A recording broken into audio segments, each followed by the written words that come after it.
Welcome back to our Health Mobile app series. LucidQuest analysed 14 therapy areas in the second half of 2025 and provided rankings of top apps by downloads and by our proprietary LQ score. For full rankings and insights, download the complete report. Let's explore the highlights.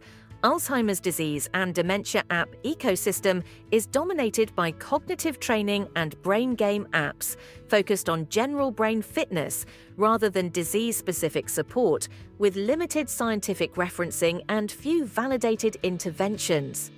Arthritis apps primarily focus on pain tracking, symptom diaries, and daily self-management, using medical language but offering mostly high-level evidence and limited clinical integration. Cardiovascular disease apps form one of the largest and most crowded ecosystems, centered on heart rate, blood pressure, ECG, and wearable monitoring, yet largely remain tracking tools rather than decision support solutions.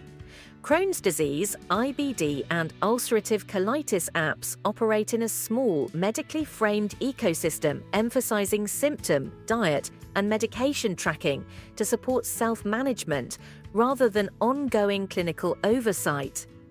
Diabetes apps reflect a relatively mature therapy area built around glucose monitoring, insulin tracking, and lifestyle management, with strong daily integration but limited automated treatment adjustment. Hemophilia apps exist in a highly specialized ecosystem focused on infusion and bleed tracking, with strong credibility but minimal innovation beyond logging. Kidney health and nephrology apps focus on lab values, dialysis scheduling, diet and medication tracking, yet offer limited disease stage personalization and clinical workflow integration. Major depressive disorder apps occupy a broad, consumer-oriented landscape centered on mood tracking, CBT-informed exercises, and self-help content, with limited formal validation or mental health care integration. Migraine apps are condition-specific tools focused on attack logging, trigger identification, and medication use, showing relatively strong credibility but remaining largely tracking-based. Multiple sclerosis apps form a small, specialized ecosystem addressing symptom, fatigue, and relapse tracking, though most remain patient-led with limited clinician-facing functionality.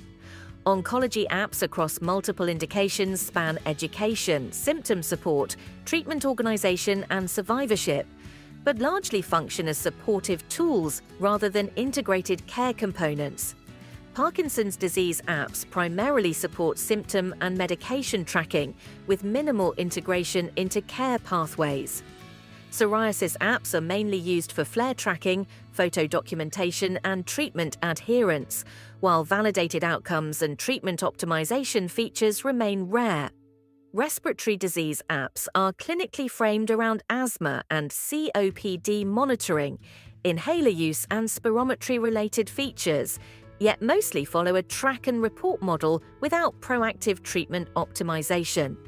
Across therapy areas, the app's ecosystem is mature in tracking but underdeveloped in clinical integration, validation, and outcome-driven intervention. To access complete rankings, validation data, and strategic insights, download the full LucidQuest report. Contact us at info@lqventures.com for expert insights, and don't forget to like, share, and subscribe for more updates